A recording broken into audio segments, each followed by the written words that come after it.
E o tema era tão relevância que efetivamente atraiu nomes importantes do cenário nacional, ministro da Justiça, o presidente do Supremo Tribunal Federal, o ministro Ricardo Lewandowski, ministro Antônio Toffoli, além de toda a magistratura brasileira, no que diz respeito às pessoas que pensam o Poder Judiciário. Então nós entendemos que cumprimos a nossa missão e evidentemente que embora o evento esteja em andamento, nós temos a certeza absoluta de que todos retornarão aos seus estados com a sensação de que demos um novo passo para aproximar o judiciário da sociedade, um novo passo para aperfeiçoar o trabalho que prestamos, um novo passo para melhorar o serviço, um novo passo no sentido de, efetivamente, atender às demandas que nos são trazidas de uma forma rápida, célere e efetiva.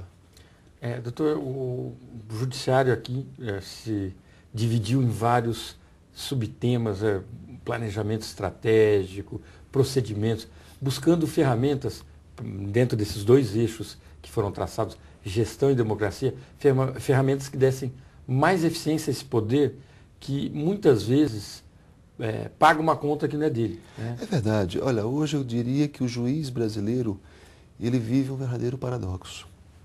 Há um estudo do Banco Mundial e esse estudo detectou que o juiz do Brasil é o juiz mais produtivo do mundo. Foi um estudo que foi feito entre países da América Latina e países da Europa. Por outro lado, nós temos uma dificuldade de que o nosso serviço seja percebido pela sociedade brasileira. Então há um abismo, né? Há um paradoxo, porque quanto mais trabalhamos, menos a sociedade percebe o reflexo desse trabalho. E isso se dá por quê? Porque nós temos uma dificuldade de operacionalização. Quero dizer o quê? Nós precisamos aprimorar os instrumentos, desburocratizar rotinas, melhorar a nossa gestão. E vou dar exemplos simples. Muitas das vezes o juiz ele se esforça o dia todo, mas os equipamentos que ele tem à disposição, a estrutura física não está adequada para que possa potencializar o seu trabalho. Vou dar um exemplo aqui para o telespectador. Imagine se você sair às ruas para fazer uma entrevista, né? Passou o dia trabalhando e ao chegar ao estúdio a sua fita está com defeito. Ou seja, você vai demorar a colocar aquela entrevista no ar. E embora tenha trabalhado exaustivamente, fazendo esse paralelo para mostrar à sociedade de que o problema da justiça brasileira não é falta de trabalho da magistratura, muito pelo contrário. O nosso grande problema é a questão da gestão. Nós temos uma dificuldade, as nossas administrações judiciárias, elas são de 2 em 2 anos, ou seja, a cada 2 anos muda a presidência dos tribunais. E nós precisamos, então, encontrar mecanismos para pensar o judiciário além desses 2 anos. Precisamos ter planos de longo prazo. E aí a importância de se discutir o planejamento estratégico, de tal sorte que todos, mudando os presidentes, não mude a filosofia do trabalho, porque a filosofia de trabalho ela passa a ser definida por toda a magistratura no processo de participação da criação desses cenários que nós iremos enfrentar. Uma outra questão que é de fundamental importância e que foi objeto também de debate nesse congresso é o orçamento. A participar do orçamento. Nós precisamos, e ninguém melhor que quem está na ponta da linha, eu diria assim, em pé no balcão, né? A justiça de primeiro grau está em pé no balcão. É o primeiro front, né, da prestação jurisdicional. Aliás, o ministro Marco Aurélio disse que o juiz de primeiro grau está na verdadeira trincheira da magistratura. Exatamente, é a trincheira da magistratura. Então, nada melhor para aquele soldado que se encontra na trincheira, ele tem condições de identificar quais são as dificuldades materiais que ele possui, né? Quais são as dificuldades estruturais.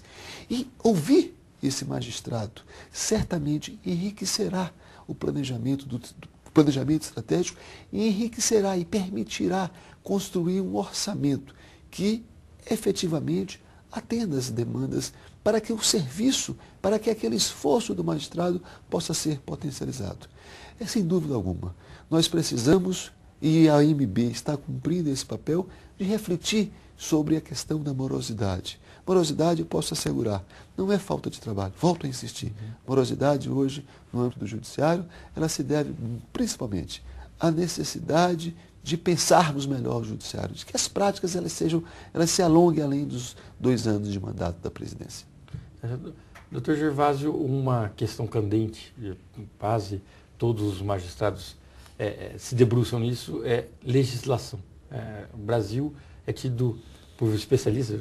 Recentemente entrevistamos um professor português que diz, olha, é impressionante porque vamos pegar a legislação de consumidor, que é uma, em tese, que deveria ser bem adensada, não está um código próprio, mas várias outras leis interferem nessa legislação. Como que é possível para a população entender isso? E como que é possível para o juiz aplicar, às vezes, leis que são díspares, né? Na verdade, nós temos uma legislação que é uma legislação que não prega pela racionalidade, como você bem colocou. Nós temos procedimentos que são procedimentos ultrapassados. Eu tenho 18 anos de magistratura. E toda vez que eu faço uma reflexão, e volto 18 anos atrás e fico pensando, nós não tínhamos celular há 18 anos. A internet era incipiente. Nós não tínhamos notebook há 18 anos. Né? Enfim, nós não tínhamos uma série de facilidades que o mundo moderno hoje possui há 18 anos atrás. Todavia, continuamos a exercer a atividade judicial exatamente como fazíamos há 18 anos atrás. Mas isso, se alguém sentar aqui e dizer, olha, ingressei na magistratura há 40 anos, também será o mesmo diagnóstico. Ou seja, é preciso que haja uma adaptação dessa situação. Há um descompasso entre a forma que estamos trabalhando e a realidade virtual. Então, existem alguns mecanismos que podemos superar. Naturalmente, racionalizar a legislação, melhorar a nossa gestão, desburocratizar determinadas rotinas. Eu fico me perguntando, numa cidade como São Paulo, com quase 16 milhões de habitantes, uma citação pessoal. Como deve ser difícil para um oficial de justiça localizar uma parte. Né? É claro que tudo isso deve ser feito preservando a ampla defesa, preservando o contraditório. Nós não estamos pregando a eliminação desses princípios que são caros ao Brasil, caros à democracia brasileira. Não é isso. Não se trata disso. Mas se trata de encontrar ferramentas, de encontrar soluções que possam harmonizar estes princípios, que são caríssimos à democracia brasileira, com a realidade, com a dinâmica da vida moderna. Tá certo. Doutor Gervásio, uma vez mais, queria registrar aqui os cumprimentos da APAMAGES, de todos os juízes do Estado de São Paulo, pelo trabalho brilhante que o senhor exerceu aqui nesse 20º Congresso Brasileiro da AMB. Na verdade, a organização do Congresso foi um trabalho árduo e que nós só conseguimos chegar a um bom tempo porque foi um trabalho de equipe. Todos participaram aqui, não há um mérito de A, B ou C, foi o mérito da equipe. Tá certo. Uma vez mais, muito obrigado, doutor Gervásio. Nós vamos ouvir o que vários especialistas disseram sobre esse importante congresso, o 20º Congresso da AMB.